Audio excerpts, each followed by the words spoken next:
പുനർജനി പറവൂരിന് പുതുജീവൻ പദ്ധതിയിൽ ഉൾപ്പെടുത്തി നിർമ്മിച്ച വീടിന്റെ താക്കോൽദാനം പ്രതിപക്ഷ നേതാവ് വി.ഡി. സതീശൻ നിർവഹിച്ചു. പറവൂർ പെരുവാരം പൂതേൽ വീട്ടിൽ വിമലയ്ക്കാണ് വീട് നിർമ്മിച്ചു നൽകിയത്.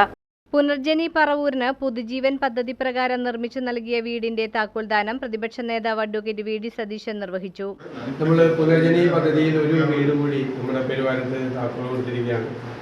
എൻ്റെ വളരെ അടുത്ത സ്നേഹിതനായ വിദേശത്ത് ബിസിനസ് ചെയ്യുന്ന ഡോക്ടർ സുനിൽ അസീസാണ് ഈ വീട് നിർമ്മിച്ച് നൽകാനുള്ള തന്നത്. അദ്ദേഹത്തിനോട് ഞാൻ പ്രത്യേകമായ നന്ദി, ഈ കുടുംബത്തിനും ഈ നാടിനുമുള്ള പ്രത്യേകമായ നന്ദി ഈ അവസരത്തിൽ അദ്ദേഹത്തോട് പ്രകടിപ്പിക്കുകയാണ്. ആ പദ്ധതിയിൽ ഇനിയും ഒരുപാട് ആളുകൾക്ക് വീട് നൽകാനുണ്ട്. അത് നമ്മുടെ കുറച്ച് സ്ലോ ആയി എങ്കിലും കുറച്ചുകൂടി വേഗത്തിലാക്കി കുറേ കൂടി വീട് കൊടുക്കണമെന്നാണ് ആഗ്രഹിക്കുന്നത്, ചെയ്തുകൊണ്ടിരിക്കുകയാണ്. പറവൂർ പെരുവാരം പൂതയിൽ വീട്ടിൽ വിമലക്കാണ് പുതിയ വീട് നൽകിയത്. നഗരസഭാ chairperson Beena Sasidharan, Sunil Azeez, Saji Nambiath, M J Raju, Ramesh D Kurup, T A Navas, Denny Thomas, M S Reji, P R Reji എന്നിവർ പ്രസംഗിച്ചു. സീസ് ഇന്റർനാഷണൽ എന്ന സ്ഥാപനത്തിന്റെ മാനേജിംഗ് ഡയറക്ടറും പ്രവാസിയുമായ സുനിൽ അസീസാണ് വീടിന്റെ നിർമ്മാണത്തിന്റെ സാമ്പത്തിക സഹായം നൽകിയത്.